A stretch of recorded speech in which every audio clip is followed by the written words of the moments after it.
Last week, Roy Higgins spoke of his humble beginnings in a racing stable at Deniliquin. He said to me, how'd you like a job at the weekends picking up all that manure in the yards and raking the yards and that sort of thing? So you started on the bottom rung. He paid tribute to Bill Williamson, the jockey who became his role model. Bill was the one to me that I felt comfortable being behind or being with. When I felt secure with him, I thought he was that great. Roy spoke glowingly of his all-time favourite horse, 1965 Melbourne Cup winner Lightfingers. Which he was a jockey's dream. You know, horses like that can make ordinary jockeys look good. And at that time, to get my confidence going, I needed a horse like that. Yeah. And she was it. He spoke of his split with champion trainer Bart Cummings. And he just turned to me and said, I'm the boss. I said Harry's rider, and that's how it's going to be. I said, if that's the case here, I said, you can keep your horses. We continue our special profile on one of the all-time great Australian jockeys. There was never a hint of scandal about you as a jockey. Never a suggestion that you were up to any tricky business. Now surely there can be no finer compliment paid to a professional jockey, and one you must be very proud of.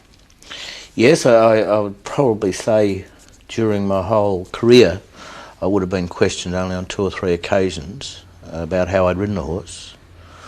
It's interesting to hear when just after I retired, I went over to Sydney, to be guest speaker at a thoroughbred club dinner, and John Schreck was there, the sheriff. And I got up and spoke, and John got up after me and responded. He said, I can never ever remember sitting around a table after a race with a panel of stewards, each one situated in a different area around the track, that anyone come in and said, oh, I wasn't impressed, or I'm concerned about what Higgins was doing at such and such at the 800 metres, I'd like to have a look. Yeah. He said, I can't remember anyone ever coming in and saying, I think we better have a look at Higgins' ride, or something like that. And he said, I'm not saying he didn't. I thought it was good how he put this. He said, I'm not saying he didn't, but if he did, he was damn good at it. I thought that was beautiful. Yeah. A backhanded compliment. That was a compliment, is because he's sort of speaking from the heart, and I always had great respect for him as a steward, and I still do today. During your career, it's well documented that you pushed on when your body was screaming to be allowed to expand to its rightful proportions. You were certainly still working on that. You were no natural jockey, and few jockeys in racing history struggled more than you did. And to think you were able to keep going for 30 years is quite remarkable. I often look back, John, and think to myself, geez, how did I do that? You know, so I keep saying, it wasn't until I retired that I realised what a great life you people have had. But I didn't know that until I retired, where I could afford to have 3 meals a day, eat and drink and sleep in, or go to bed early, do whatever you wanted to. In the early stages... But did you look after yourself throughout your career, or did you abuse your body? What about fluid pills, Roy? I tried everything. Did you? Tried everything. Actually, my trouble started... I used to live in a sauna bath every day, apart from Sunday. Because those days we had no midweek racing. We only had Saturdays and holidays. So I'd go out and play golf and then go down and sit in the sauna for a couple of hours every day. And because I was always below your body weight, so it wouldn't matter what you had. You could have water and you'd put weight on because you're always under your body weight, under your natural weight. It happened to me in 59-60. I got rubbed out for 2 months in the Melbourne Cup.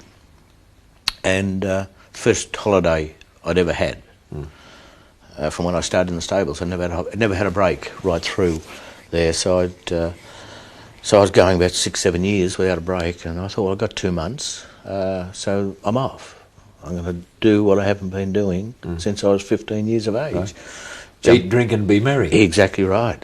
Jumped in my car, drove to Surfers Paradise, So how long's this been going on, drinking and eating? And he had to go, after about 3 weeks, someone grabbed me and they said, Roy, I want you to come to a function tonight. I said, oh. They said, yeah, just got a jacket and tie, that's all. I said, okay. Went to put my shirt on, couldn't do it up. In 3 weeks. Yeah. Put my suit coat on, and they'd come up here. I thought, what the hell's happened here? So I wander off down the street and jump on, put 5pence or Dina or something in the scales and got on. In the old, I was 10 stone 5. Listen, I was 22 years of age. I was 10 stone 5. So, God, so what are we talking about? About 65 kilos, 67 kilos. Oh, so I'm in trouble. So I jumped in my car and I came straight home and I went to see a doctor and he sent me to a bone specialist where they'll measure density and all that sort of thing. And he said, well, what are you going to do? And I thought, I'm going to get it off, get all this weight off. And he said, well, you better make every post a winner. He said, you'll be well out of this game by the time you're 30. He said, your natural weight is 65 kilos. That's your natural body weight. Because your body went straight to 65. It leveled out up there. Stabilised. And I had to go back down. Yeah. Right? So every ounce that I come down under that 65, I go and have a glass of water, I put it straight back on again. Yeah. So, yes, I fought it. I fought it all my life. And now, Roy, that sort of physical torture yes, is not conducive to family life. No. Were you a cranky old bloke at home? The kids knew never to come near me of a Friday night or a Saturday morning, race days. Sad, isn't it? Sad. Yeah, it is. Yeah, it is sad. It was like it was a house rule. House rule. Just leave you alone. Don't go near your father. Don't annoy your father. Keep going. Yeah. Well, you're trying to talk to little kids like 2 girls, this high. It's hard to tell them, why can't we go and ruffle my dad up, Gee, it'd want to be worth it, wouldn't it? It would really well, want to be really, worth it's the only thing you know. You didn't know anything different. Yeah. I started being like that when I was 15. So what did you do Friday nights? Just keep away from everybody? Well, I'd go and play golf, come home, I'd ring from the golf course, have the sauna turned on in the house, and I had my own sauna and everything, apart from others we used to go with the jocks over daytime. And I'd sit in there for a couple of hours and come out, I'd have a little piece of grilled fish, a lettuce leaf and a slice of tomato, a glass of soda water. And go to bed at 8 o'clock, get up the next morning, go to the track, come back, jump straight back in the sauna, and couldn't afford fluids or anything like that. These are days pre-fluid tablets and all that sort of thing. The only way we could take off weight was to do it the fair income way, sweat it out. Yeah. Sweat it out. When I said to my doctor a couple of times, I said, am I doing the right thing? And he said, well, all I can say, you're not like the majority of Australians out there digging your grave with a knife and fork. And that's all I needed to know. That was good enough for me. Yeah. So I kept doing it because I've got a professional doctor telling me that I'm doing right. But where I used to go wrong, when you say, do you abuse your body? Saturday, I'd leave him to go to the races. I'd say, I'm going to have a roast dinner tonight, roast lamb, greens, potatoes. Yeah. Every Saturday night. Every Saturday night. Yeah. I'd get home, have some wine. I only used to drink Scotch ice and water because that was the best of a bad lot. If I had alcohol, Scotch ice and water, but I'd enjoy the wine with my meal. But because you're so dehydrated and your body had shrunk, I'd only get a quarter of the way through the meal and couldn't eat another thing. Yeah. Couldn't eat. Fluids. All I wanted was fluids. But I'd be up at 5 o'clock Sunday morning, 5:30, get the paper. And I'd get hold of that leg of lamb. By now my body's filled up with fluids, right? I'm back functioning, my organs are functioning. 5:30 Sunday morning, you're into the leg of lamb. Is that right? Cut a couple of big thick, pre-sliced bread, a couple of big thick slices of bread. At 5:30 in the morning? Anytime. We automatically wake up early, you know that, John. Can't get it out of your system. How to get the leg of lamb, I'd cut 2 or 3 big slabs off it. Oh, wouldn't you have a sparkle in the eye too? Tomato sauce all over it. Sit back, take a deep breath, and this is me.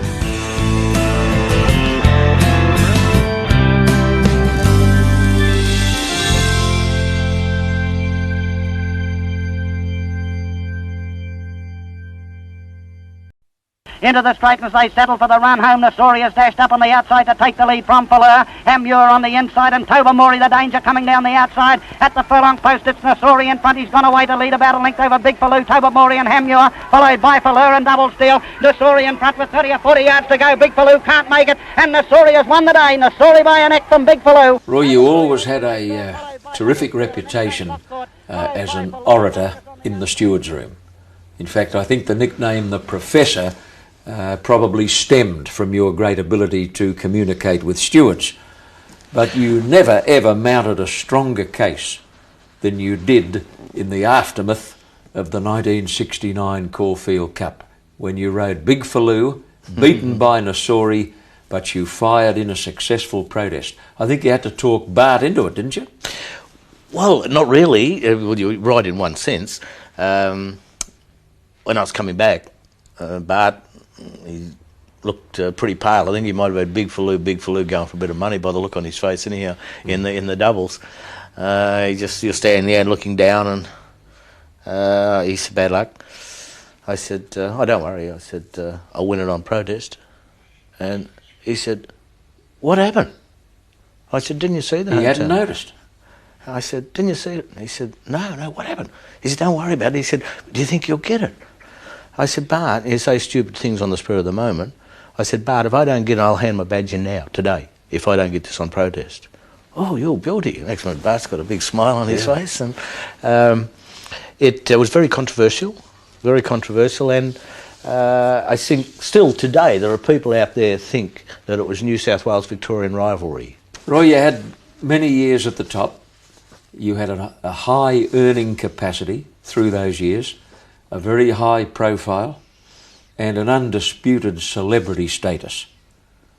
It all stopped in 1984. Was it a shock to the system, or was it a big, beautiful relief? It was a massive relief, actually. I felt a free man. When I finally got it off my chest that I'd retired. Always had that one little thing. I wanted to get back in there, win a big one, and say thank you for the memories. There's my badge. But it wasn't to be. In the years since that retirement, have you felt comfortable with the way you've been acknowledged by the Victorian racing industry? Do you feel as though you achieved something? Do you feel wanted? John, let me tell you, for the first 12 months of my retirement, not that I went to the races straight away, I was off the scene, wouldn't go near a race course for 6 months. But from then on I started wanting to get back to talk to my mates and all that type of thing, that I had to pay to go on the race course. I'd ring up the secretaries and they'd say, look, pay at the gate and come back to the secretary's office and we'll reimburse you. I said I wouldn't embarrass myself. What hurt me, and it irked me, it really did, you get a footballer that plays 100 games or something like that, or your rugby and that type of thing. Yeah. They win a premiership. They were gold. They give a gold medallion for life. Here I was as an 11 times champion jockey, awarded an MBE for services to racing in 1974, Australia-wide, that I'd been out there riding for 30 years, didn't have a black mark against my name. And you got to pay your way through the gate. And I was paying my way to go through. Yeah, I wasn't greatly wrapped in racing clubs of that time. Kick in the guts. Was absolutely. And it wasn't until latter years through the Jockeys Association that we had a lot of jockeys retiring, and they were in the same boat. I wasn't a one-off. But no one had brought it to the surface because it wasn't sort of jockeys at my level profile that were retiring. Yeah. So through the Jockeys Association, Pat Hyland, then Gary Willits, who at the time were the secretaries of the Victorian Jockeys Association, it was them that put the case forward. What about all our jockeys out there? Because they could see they were going to retire pretty soon and it was going to happen to them. So they met in a deputation with the clubs and they came up now where all past jockeys are made life honorary members of the Victorian Jockeys Association. It should never have come to that. It shouldn't have had to come to that, you know. And so right, I'm sure there'd be no malicious intent, and I'm sure it wasn't deliberate. It is simply a lack of thought and a lack of sensitivity Yeah, exactly by right. administrator. Yes. You couldn't believe that some member of a committee or some secretary manager wouldn't have thought of it. No one was game to make the move. Now, you've derived great fulfilment from your involvement with Sport 927. You've also derived fulfilment from your tenure with the Melbourne Institute of TAFE. Yes. Now, in a nutshell, what's your involvement? The Northern Melbourne Institute of TAFE is on the northern side of Melbourne. It's a massive complex. And about 4 or 5 years ago, the powers that be with the TAFE thought they'd like to go into horse equine studies, which included breeding courses, track rider courses, farrier courses, veterinary courses, whatever. And they approached me and asked me would I be interested in becoming a lecturer and instructor with these courses. And I thought, well, this is interesting. This is something new, and it had given me a chance to sort of put back into racing all the experience, years of experience that I'd had. So I said, let's have a look. So we laid out all the courses, strapper courses, track riding courses, breeding courses, farrier courses, veterinary courses, everything that I grew up with. Yeah. So it became a piece of cake. Looking back on 30 years as a jockey, what's the one that got away? What didn't you do that you would like to have done? I think the one that hurts most is the unsuccessful stint in France. I would have loved to have gone back for another stable, another bunch of horses, and I never saw the best of our Higgins. had another go at it. You know, Bill Pyers was there, and Pat Glennon, and I was a great friend of Ray Togo Johnson. I was with Togo when he died. We went to the races together on the day he died at Maison Lafitte, and he kept saying to me, Roy, he said, you're not doing in Rome as the Romans are doing. You're still in Australia. Your mind's still here. You're riding Australian style. He said, you've got to change, and I couldn't bring myself. I don't know why. I tried everything. Pyers adapted like that. I was actually showing him around the place. He's riding the winners, and I become his chauffeur at the finish. I don't know about you, but we have done a fair bit of talking. Come to think of it, you've done the most. Yeah, that's my problem. Well, I feel thirsty. I talk too much. So you must feel thirsty. Yes. Yeah. And the sun's well over the yard. Is it like that? Why don't you take me down to the local and buy me a lovely big cull beer? I tell you what we'll do. Our dear old friend just passed away recently. A friend of yours also, Jack Ayling. The ace Jack Ayling. And I used to call in and have a beer with him every now and then. Let's wander down to the Post Office Club Hotel and have one on Jack. Have one on me old mate. Let's do exactly that after this break on Inside Racing.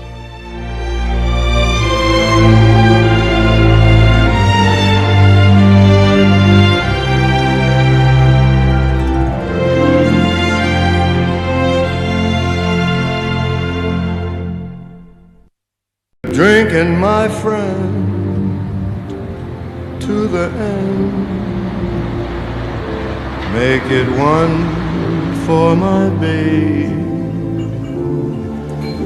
and one more for the road. Cheers, Roy. Been a long day. Oh, I'll say, mate. Any more questions left? Yep, I've got several left. I was just thinking, sitting here enjoying a beer and probably a salted peanut or two, took you a long time to enjoy this privilege. Yes, as I mentioned, it wasn't until I retired I realised what a great life you people have had out there. But no, it was taboo in my day as a jockey to go into a hotel or a club for some unknown reason. Why, you'll never know, but people would say, I might have been in here having, say, a glass of soda water and probably getting punished by some drunk or something. Yeah. But next minute the word would be all round. That Higgins was blind drunk in a hotel yesterday, and you could have been. You could have been drinking just, say, plain soda water. So, it just, for your own professional image, it just wasn't the done thing. The rumour mill works pretty well in most industries. In racing? Better in racing than anything else. It does, yeah. Highlighting the good horses you rode would take us about 3 days. So yes, let's categorise them, and I'll just throw a few at you. I happen to know that you rate Taj Rossi as the best horse you ever rode. That might surprise a few people. Yes, a lot of people say you're kidding. I do add potentially, because as a 3-year-old, that horse was nigh on unbeatable. He was outstanding galloper. No, he was nothing flash about him, but oh gee, he had depth. He had depth. He had gears. Well, just for instance, he won the Ascot Vale Stakes first up. It's his 3-year-old, spring. Ascot Vale Stakes first up. I should have won the Caulfield Guineas. Then I won the Moonee Valley Stakes on him. Should have won the Caulfield Guineas. Stan Aitken wins the Cox Plate on him. Following Saturday, I win the Derby. Bart saddles him up again in the George Adams, the last day of the carnival. As a 3-year-old, no weight on his back, bolted in. Goes for another one to Sandown Guineas the following Saturday and wins that also, beating Imagil, a very good horse. So, you know, unfortunately, he went out. I actually used to say to Bart, this horse will be better when he comes back next prep. He went out, he got some type of a lung infection that in return lost all the elasticity in his lungs, and every time he worked him or galloped him or raced him, he coughed. He just continually coughed. And we never ever got to see the best of that horse as a 4-year-old. Now, category number 2. Let's talk about sheer blistering speed. The fastest horse you rode. Biscay. Unhesitatingly? Oh yes, yeah. He was an outstanding speedster, fastest horse off the blocks I think I've ever seen. You had to hold on, or he'd leave you behind. That's how quick. He'd just stand there, give you no feeling that he was going to fly them. He'd just stand there like an old 5-year-old. Yeah. And those gates would open and he'd be gone. He'd be just gone. You know, in those early races as a 2-year-old, he'd be 5 and 6 lengths in front within 100 metres of the start, and you hadn't even asked him to do it. He was absolute sensation. Now, another one for whom you have enormous admiration is a horse that you didn't feature with too much during his great winning sequence, but you did get to ride Galilee 3 times. Yes. And you speak so well of him. He was a freak, absolute freak, still the best stayer I've laid eyes on. And he beat Light Fingers, remember, in 1966. She gave him weight, I think. But he was just a super horse. He was a cripple, absolute arthritic cripple. I had one ride on him when he first arrived over from Adelaide. I doubted whether the stewards would pass him. I said to Bart, well, I doubt whether the stewards will let this horse go on the track. He was lame on the day. Well, Bart said, get the other side of the clerk of the course so the stewards can't see him. Because Bart knew the horse, that once he warmed up, he'd be all right. I think he carried in the old about 9 stone 10 or something. In this welter race, just come from last, I just gave him a click coming down the side, and I had to put the brakes on for the rest of the trip to try and stop him from going to the front too soon. He went to Sydney, then ran second to Chantal in the Epsom, and then came back, and we saw what Jay Miller and Caulfield Cups, Melbourne Cups, whatever you wanted, he was capable of doing. I think his second win in the Sydney Cup had to be seen to be believed. That day he won by about 10 lengths. And I know deep down, Bart Cummings still today declares him the best horse he ever had. I can understand that because I was lucky enough to sit on him 3 times. You rate Galilee the best stayer. You rate Biscay the fastest horse you rode. You rate Taj Rossi the best you rode.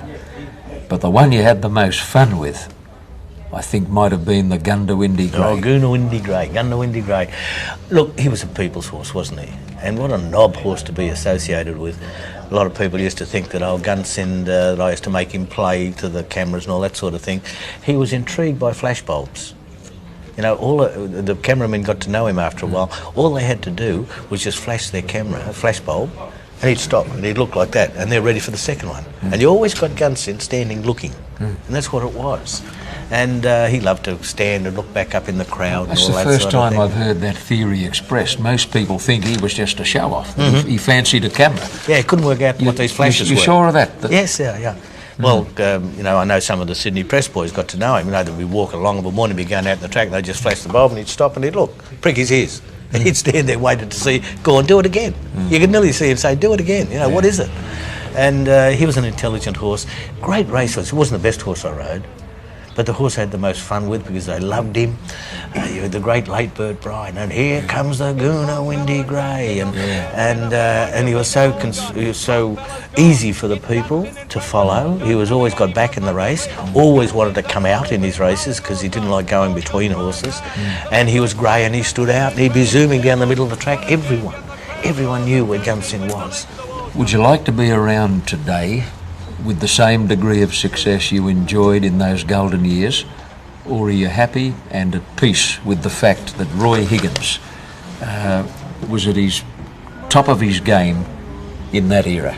No, I'm happy and content with what I achieved in life. I'm delighted to have had the opportunity. What else could a kid that got kicked out of school when he was 14 in Deniliquin because he wouldn't listen to the teachers? He was too interested to get back and pick up horse manure. What else could an uneducated kid from Deniliquin, a little bush country town, have chosen to do in life that would have seen you travel the world, meet the royal family on 2 or 3 occasions, be in the presence of the Queen, Princess Anne, Princess Charles, knights, sirs, lords, sheikhs, whatever. A little boy from a country town in Melbourne. I.O. Racing. Racing doesn't know me. I.O. Racing today. And on that note, Professor, let's finish this one. Excellent. And I'll buy you another. Very good. Oh, I've got to see that. I think Mr. Higgins is trying to insinuate that I wouldn't shout if a shark bit me. Roy Higgins has got plenty to shout about. He can look back on a magnificent career that made him an absolute ornament to his profession. And it was great to spend a few hours with the Professor. Look forward to your company again next week on Inside Racing when we introduce another famous face. Until then, many winners.